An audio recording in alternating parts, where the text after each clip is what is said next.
miracle that happens. You know that Moses from the Bible? He came down to a chimney lamp and he was there for 7 days.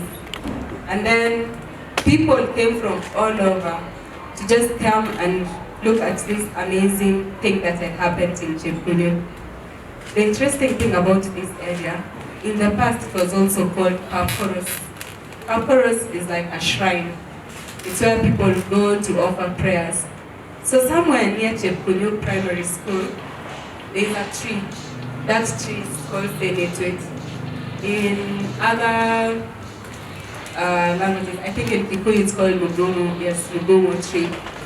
So that tree is there, and in the past it was held as a Kaporos. So you see, in that time, our people would go to the Kaporos, and the religion of like the Nandi people, the Kalenjin people was that they would go, they worship in these places, and we can still say in some of these cultures. So there was a lot of wisdom that was left in this area.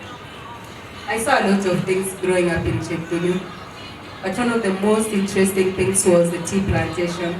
So it's a very beautiful place. If you ever go there, you will see amazing greeneries on the way.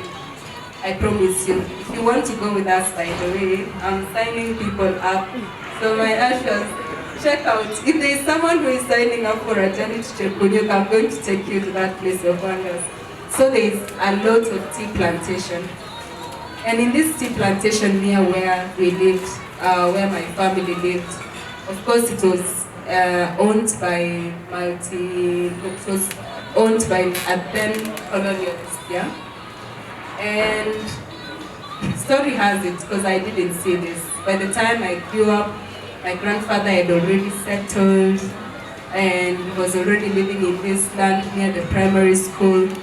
But before that, stories have it that there was all this presence of the white man, who the colonialists then, who would or oppress the people.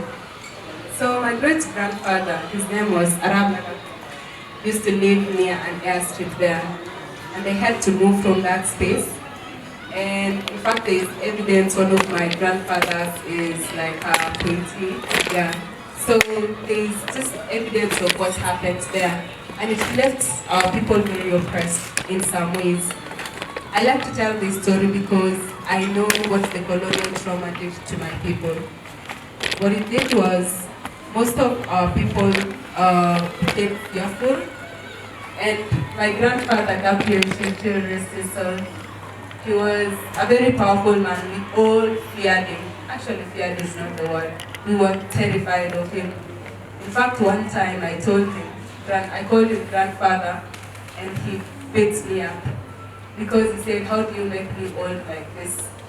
So I had to start calling him Baba and Vasige is my aunt there.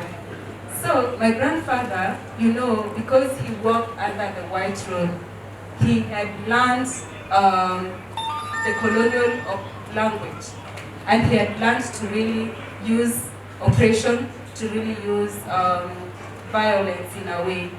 And I understood him because he would tell us some of these stories. My other grandfather would also tell us some of these stories. And this is what really has inspired part of my journey from Chepkunyuk. It's been inspired by what I saw affecting the people in my community.